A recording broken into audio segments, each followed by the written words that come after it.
राज्यसभा में जो किसान से सीधा संबंध रखते हैं। 70 साल से जिस तरीके से किसानों के साथ अन्याय हो रहा था, शोषण हो रहा था, उनको आज़ादी दिलाने का काम नरेंद्र मोदी जी की सरकार ने उनके नेतृत्व में किया है।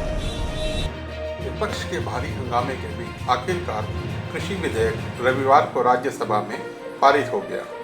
राज्यसभा में बिल पर चर्चा के दौरान काफी हंगामा हुआ। विपक्ष के सांसदों ने अपने अपने सीट के सामने लगे माइक को तोड़ दिया। टीएमसी सांसद डेरेक ओ ब्रायन ने उपसभापति के सामने तो रूल बुक ही फाड़ दी। दरअसल सदन की कार्रवाई 1 बजे पूरी होनी थी। उपसभापति ने कार्यवाही को विधेयक के पारित होने तक बढ़ाने का फैसला ले लिया।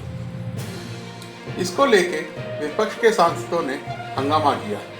हालांकि विपक्ष के हंगामे के कारण राज्यसभा की कार्रवाई कुछ देर के लिए स्थगित भी करनी पड़ी। बाद में राज्यसभा ने कृषि उपज व्यापार और वाणिज्य विधेयक 2020 और कृषि कीमत आश्वासन समझौता और कृषि सेवा पर करार विधेयक 2020 को मंजूरी दी। इससे पहले आज राज्यसभा में केंद्रीय मंत्री नरेंद्र तोमर ने कृषि विधेयक को पेश किया और कहा कि इस बिल में किसानों का जीवन स्तर सुधरेगा। तोमर ने कहा कि फसलों के लिए एमएसपी जारी रहेगा। इधर विपक्षी दलों ने बिल को सिलेक्ट कमेटी में भेजने की मांग की। देश में बिल को लेकर लगातार विरोध प्रदर्शन जारी है। तोमर ने कहा किसान की भूमि के साथ कोई छेड़छाड़ नहीं की जाएगी।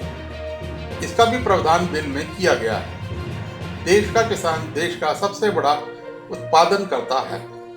किसान को उसकी फसल का उचित मूल्य मिलेगा। कांग्रेस नेता प्रताप सिंह बाजवा ने बिल पर चर्चा के दौरान कहा, पंजाब और हरियाणा के किसान समझते हैं कि ये उनकी आत्मा पर बहुत बड़ा हमला हुआ है। कांग्रेस इसे खारिज करती है। किसान का बेटा होने के नाते किसानों के डेथ वारंट पर किसी तरह का साइन करने को तैयार नहीं हूँ। मुझे हैरानी हुई इस वक्त इस बिल को लाने की जरूरत क्या है, जब कोरोना 1 लाख केस निकल रहे हैं, जब चीन बॉर्डर पर बैठा है, तब इसकी जरूरत क्या है। बाजवा ने कहा, एमएसपी को खत्म करने का तरीका है ये। यही हाल अमेरिका में हुआ।